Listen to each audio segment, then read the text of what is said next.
Hello students, आज के इस वीडियो लेक्चर में आपका स्वागत। आज हम बात करेंगे बीएससी पार्ट फर्स्ट में हमारा जो टॉपिक चल रहा है वो है कंसेप्ट ऑफ सॉलिड एंगल, यानी कि सॉलिड एंगल क्या है, इसका कंसेप्ट क्या है और एक गोलाकार पृष्ठ द्वारा इसके केंद्र पर बनने वाले घन कोण का मान 4 पाई होता है। इसको हम प्रूव करेंगे। तो सबसे पहले हम ये देख लेते हैं कि प्लेन एंगल क्या होता है। आप ये डायग्राम देख रहे हैं। इस डायग्राम में एक लाइन जब दूसरी लाइन पर मिलती है इस तरीके से और इनके बीच में एक एंगल थीटा बन रहा है, तो ये एंगल प्लेन एंगल होगा। And what is solid angle? Solid angle क्या है ये हम देखेंगे। नेक्स्ट आप ये डायग्राम ये देख रहे हैं। इसमें एक सरफेस डी एस है जो स्मॉल है और एक पॉइंट पी है। तो इस सरफेस के द्वारा पॉइंट पी पर कोई एंगल बनाया जाएगा, तो इस एंगल को हम क्या कहेंगे? सॉलिड एंगल कहेंगे। और इस सरफेस के द्वारा इस पॉइंट पर जो एंगल बनेगा वह एक एरिया होगा। हम ये देखेंगे कि इस एरिया का डायरेक्शन क्या होगा। तो सॉलिड एंगल क्या हुआ? कोई सरफेस, ये अपना डी एस सरफेस है। अगर हम इस सरफेस को पॉइंट पी से इसके प्रत्येक बिंदु को मिला दें और यहाँ पर एक एंगल बनेगा, उसको हम सॉलिड एंगल कहेंगे। वो जो एंगल होगा वो एक एरिया के द्वारा होगा और इसका कोई डायरेक्शन होगा। तो हम एक एरिया ये देख लेते हैं। यहाँ पर ये डी एस एरिया है। इस एरिया का डायरेक्शन है, इसका क्या है? नॉर्मल। ये इसके नॉर्मल की बनाएंगे तो इसका ये डायरेक्शन होगा। इसी प्रकार से इस तरीके से कोई भी एरिया है उसका नॉर्मल होगा और उसकी वही उसका डायरेक्शन होगा। अब हम नेक्स्ट देखते हैं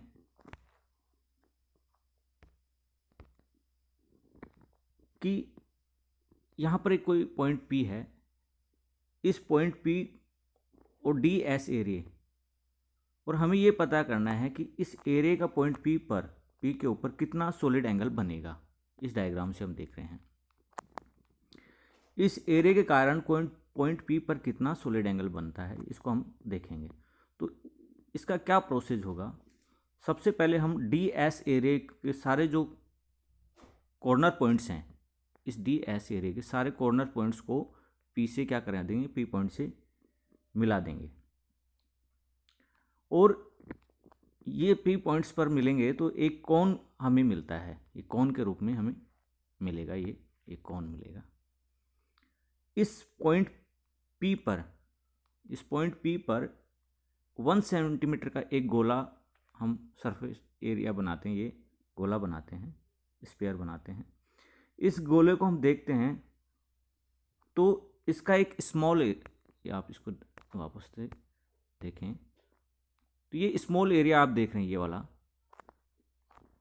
स्मॉल एरिया जो कोन के अंदर चला जाता है, इस एरिया को ही हम क्या कहेंगे? सॉलिड एंगल, यानी कि डी ओम से इसको डिफाइन करेंगे। और ये क्या होगा? Solid angle at D S के कारण पॉइंट पी पर, जो कि ये स्मॉल एरिया है। ठीक है। अब हम इस सॉलिड एंगल का क्या करेंगे? मान निकालेंगे कि solid angle D omega equals to होता क्या है, इसका वैल्यू निकालेंगे। तो आप ये नेक्स्ट जो डायग्राम है इस पर विचार करते हैं। यहाँ पर एक पॉइंट पी है और ये क्या है? डी एस एरिया है। इसका नॉर्मल क्या है? इधर डी एस वेक्टर जो आपको दिखाया गया है, और इसका ये डायरेक्शन भी है। और बिंदु जो ओ है, ओ और पी को मिलाते हैं और इसको हम आगे तक बढ़ाते हैं तो एन, ये जो एन की तरफ हमारा जाएगा, इसका यह एंगल डी एस एरिया और एन के बीच में एक एंगल थीटा बनेगा। इस डी एस एरिया का एन के सापेक्ष हम क्या करेंगे? कंपोनेंट निकालेंगे और इसका जो मान होगा वो क्या होगा? डी एस कोस थीटा होगा। इसका मतलब यह है कि यदि डी एस को, ये है ना, माना कि ये ओ पॉइंट है और ये इसका डायरेक्शन डी एस है, और जब पी से पॉइंट मिलाते हैं तो एन की तरफ आगे बढ़ाते हैं तो इन दोनों के बीच में एंगल थीटा बना, तो एन पर इसका कंपोनेंट क्या होगा? डी एस कोस थीटा होगा। ठीक है। तो डी एस कोस थीटा इसका एंगल हो गया। तो हमें जो वो एरिया मिलेगा, ये ऊपर देख रहे हैं आप, प्रोजेक्शन मिलेगा इसका, ये देखिए, ये डॉटेड लाइन से आपको दिखा रखा है, ठीक है। ये एन के कंपोनेंट, एन के लिए होगा ये। तो ये नीचे आप डायग्राम देख रहे हैं, इसमें अब ये देखें, ये आपको ये डायग्राम देख रहे हैं, ये डायग्राम है अपना। यहाँ पर P से O की दूरी R है, ठीक है। और P से इस सरफेस जो डी ओमेगा हमारा ये सॉलिड एंगल है, इस पर इसके ये इस डायग्राम को देखें आप, P इस सरफेस में O डैश पॉइंट है, जो इसका जो ये रेडियस है यहाँ से यहाँ तक का, वो R है P से O तक का। और PO डैश क्या दूरी है, 1 सेंटीमीटर है, ठीक है। तो त्रिभुज PO डैश M और त्रिभुज PON से हम देखें तो O dash M upon ON equals to PO dash upon PO। O dash P equals to 1 है, 1 सेंटीमीटर, और OP इक्वस टू R है।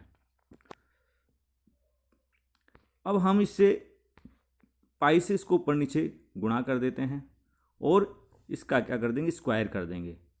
तो PO डैश बराबर 1 रख देंगे और PO equals to R put कर देंगे, तो क्या आ जाएगा, 1 अपॉन R स्क्वायर आ जाएगा।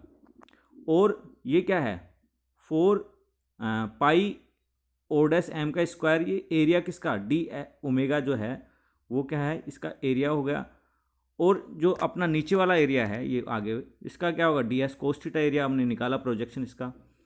तो डी ओमेगा इक्वस टू क्या आ जाएगा, D S cos theta R square हमें मिल जाएगा, ठीक है। या इसको हम अगर R बराबर 1 पुट कर देंगे तो D इक्वस टू क्या होगा, अभिलंब क्षेत्रफल अपॉन R स्क्वायर, और R बराबर क्या आ गया हमारा, 1 है। तो इसका जो परिभाषा होगी वो क्या होगा, त्रिविमीय ज्यामिति में किसी पृष्ठ की परिसीमा पर बनने वाले कोण को घन कोण कहेंगे। इसका मात्रक क्या होता है, स्टेरेडियन होता है।